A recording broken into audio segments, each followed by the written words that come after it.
युवा नेतृत्व आणि महाराष्ट्र भारतीय जनता पक्षाचे राज्य परिषदेचे सदस्य संतोष बापू गावडे यांनी आपल्या पत्नी सौ अनिता संतोष गावडे यांचा उमेदवारी अर्ज बरड पंचायत समिती गणातून दाखल केलेला आहे।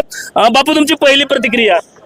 माझी पहिली प्रतिक्रिया अशी आहे की माढा लोकसभा मतदारसंघाचे माजी खासदार रणजित नाईक निंबाळकर, त्याचबरोबर सचिनदादा पाटील, शिवराबराजे खर्डेकर आणि प्रल्हादतात्या साळुंखे आणि रामसाहेब निंबाळकर यांचं मी प्रथमतः आभार मानतो किंवा ऋणी आहे।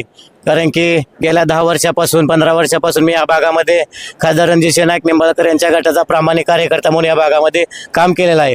नक्कीच त्याचा विचार करून मला त्यांनी उमेदवारी दिली।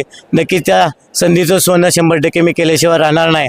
आणि खासदार साहेब असतील, आमदार साहेब असतील, यांच्या माध्यमातून जे तळागाळापर्यंत कामं झाली पाहिजेत, रस्त्याचे असेल, पाण्याचे असेल किंवा शासकीय योजना असतील, ह्या 100% त्यांच्यापर्यंत पोहोचवण्याचा आम्ही प्रयत्न करू। काय नेमकं विकासाच्या काय कन्सेप्ट असतील तुमच्याकडे भविष्य काळामध्ये विजय झाल्यानंतरच्या? नक्कीच खासदार साहेबाच्या माध्यमातून, आमदार साहेबाच्या माध्यमातून तळागाळापर्यंत प्रत्येक वाडी वस्तीचा रस्ता झाला पाहिजे, प्रत्येक गावाचा पाण्याचा प्रश्न मिटला पाहिजे किंवा सर्वसामान्य लोकांना जी शासकीय योजना आहेत त्या तळागाळापर्यंत पोहोचवण्याचा मी नक्कीच प्रयत्न करेल।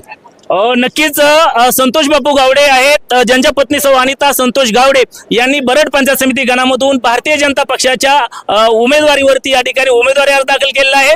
आणि बरड असेल, राजुरी, मंजवडी, त्याचबरोबर निंबळक, शेरशिंदेवाडी आदी गावातील कार्यकर्त्यांच्या समवेत या ठिकाणी उमेदवारी अर्ज दाखल केलेला आहे।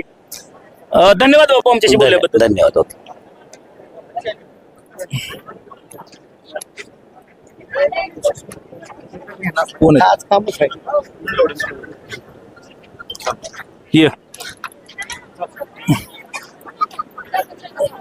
ये पुढे